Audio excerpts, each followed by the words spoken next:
make dinner on a date. Ooh, maybe they could make this meal. That's always yeah, we're here in the Hampton Roadshow kitchen with Executive Chef Steve Kenny from Freemason Abbey. Today we're making Venison Osso Bucco. Yes. Welcome back. Thank you. What you doing? And what do we have as part of this meal? We have the venison shank. It's kind of the upper forearm. I know it sounds kind of weird and kind of different. Different is a good way to describe it. Definitely different.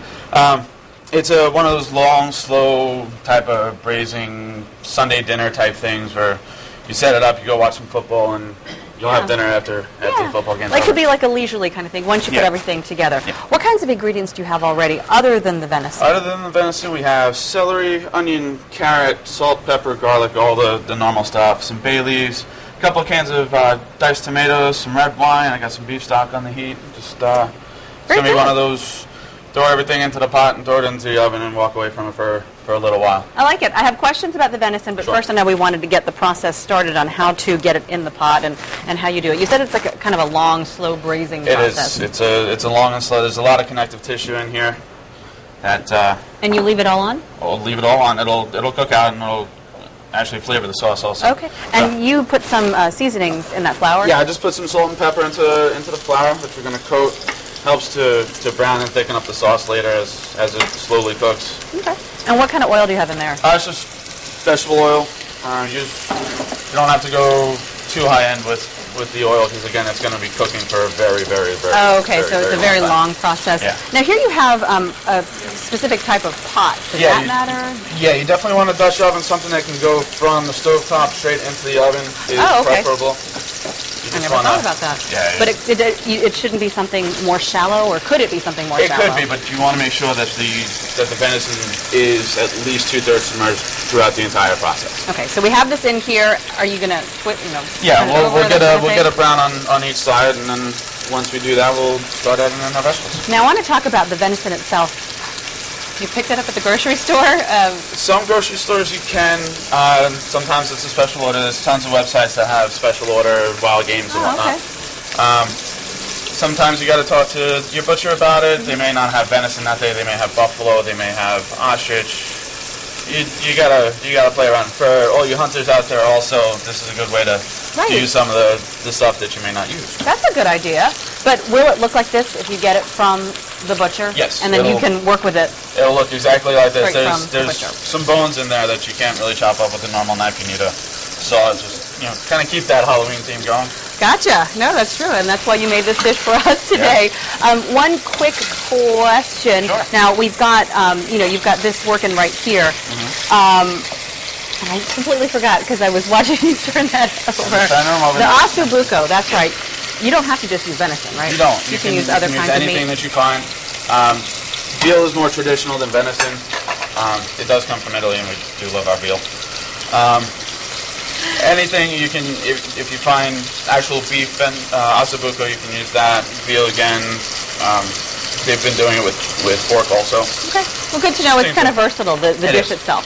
So this is going to cook up in here, then we're going to stick it in the oven. Then we're going to talk about some of the other things that you're going to put in the Dutch oven before you put it in the heat. We're going to talk about that coming up in the next segment.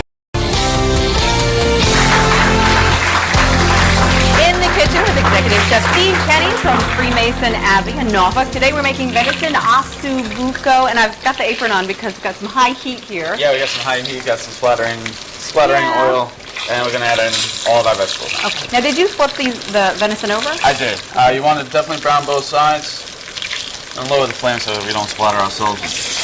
All right. All that stuff.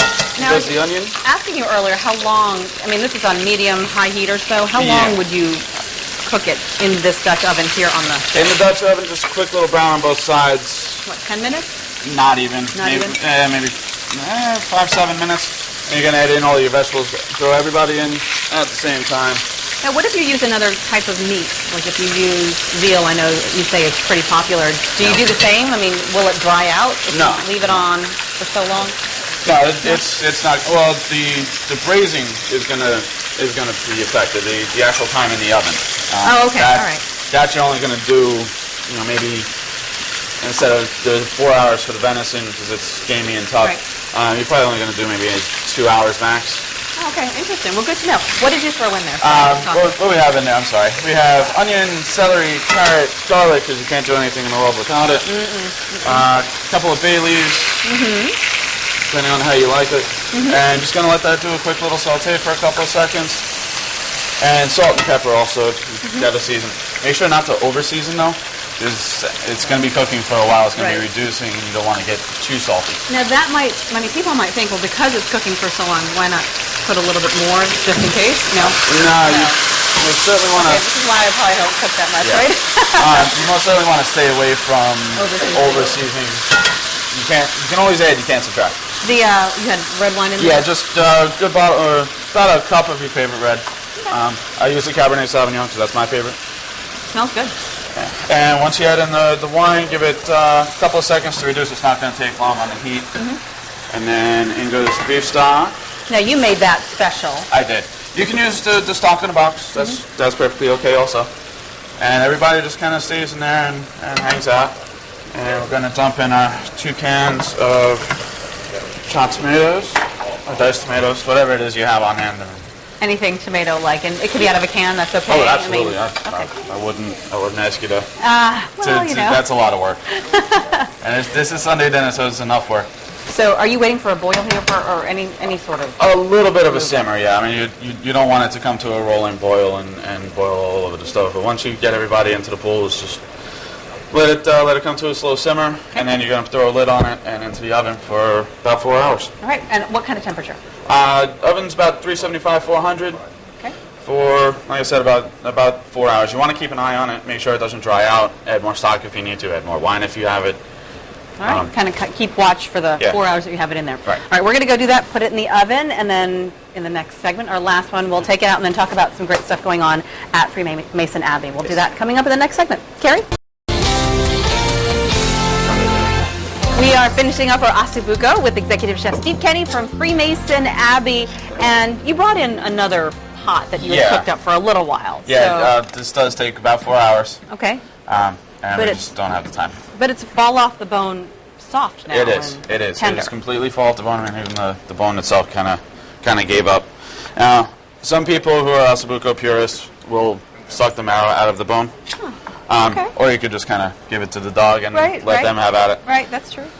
You could leave it as is, or you could break it up, which is what I'm going to do. It just makes serving just that much easier. Oh, very nice, very nice. So you're going to do that. Meanwhile, tell us about what's going on at Freemason Abbey. This is all related to a big promotion going on now. Big promotion. Every Friday is Wild Game Night. We take pride in that. Every night, or every Friday, something different, something new. Cool. I get a phone call every Tuesday to try to figure out what it is I'm going to do, and your creative juices have to be always working. Always. There's no such thing as a day off in our business. Very, very good. Now, what is that cool pasta? This is what's called pappardelle. It's basically a lasagna sheet cut into 6 pieces. Cool. It's a very, very thick noodle, which I like for an application like this. Very nice. A little bit more to absorb the sauce. And this is pretty much done then once you get it all tossed together? It is. Very good. Once you toss the pasta in, you're done. We cannot wait to try it. I know you're going to put it on a plate. We'll do that. In the meantime, you're located where? Freemason Abbey is? 209 West Freemason Street. It's in the heart of downtown, sort of. It's on the corner of Bush and Freemason Streets, right across the street from Bank of the Commonwealth, sorry. Steve, thank you very much. Thank you. Looks really good. Smells good, too.